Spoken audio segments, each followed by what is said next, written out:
الله جل شانو فرمایي د کافرانو د اعمالو مثال داسې دی لکه پشان د سراب چې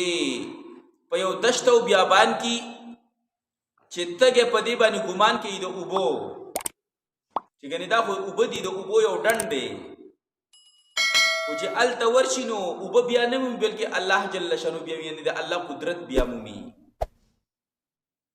نو الله جل شانو د سره حساب کتاب برابر کو سراب دا دې ته ویل کېږي که ستاسو خیالي دي خاص کر د ګرمۍ کې د غرمې ټیم کې چې د انور بالکل تیزي او د ځمکه ګرمه شي د دې نه یو قسمه داسې تفشا نوچتېږي نو چې سړی داسې په دشت او بیابان کې یا شګی یا یو سیده چې دی هغه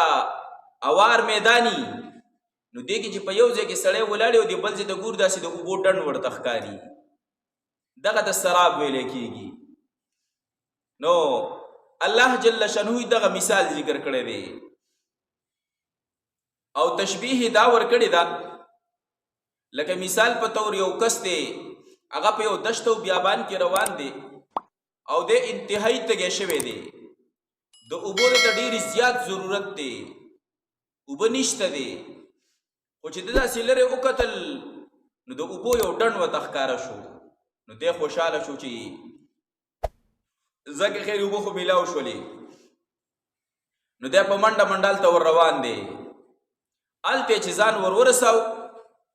نو دی خو د مخکې نه تږی دی هلته کې محنت او مشقت نور مو کو نور تیز لاړې نورم تږی شو ضرورت ورته د اوبو نورم چې دی هغه محسوس شو او دا ضرورت یې نورم سیوا شو د اوبو خو چې هلته کله ورسېد نو هلته اوبه نشته دی نو د ده هغه خفګان او هغه تکلیف او هغه سخته نور هم سیوا شوله نو دقه الله جل شانه فرمایي چې دا د دې د کافرانو د اعمالو مثال دی چې په دنیا کې دي د دې بوتانو دا کم عبادت کوي او دا کم سخته تیری او دې بوتانو د دښکته اوبه کېږي او کم دا ریلیف کارونه کوي او انساني همدردۍ نه کوي دی وایي چې د دې بدله خو به موږ ته میلاو شي په وخت د ضرورت دا به موږ له پیدا راکړي الله جل فرمایي چې کله د هغه ضرورت ټیم راشي نو دی له به پیدا ورنه کړي هېڅ پیدا به ورله ورنه کړي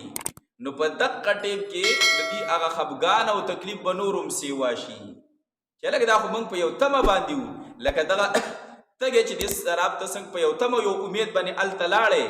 هلته چې ورسېد نو اوبه ورته میلاو نه شولې هلته چې ورسېدو نو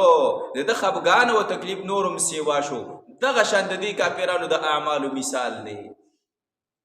چې دی په دې دنیا کې د سعی او کوشش کوي دی چې موږ له به پیدا راکړي خو چې کله هغه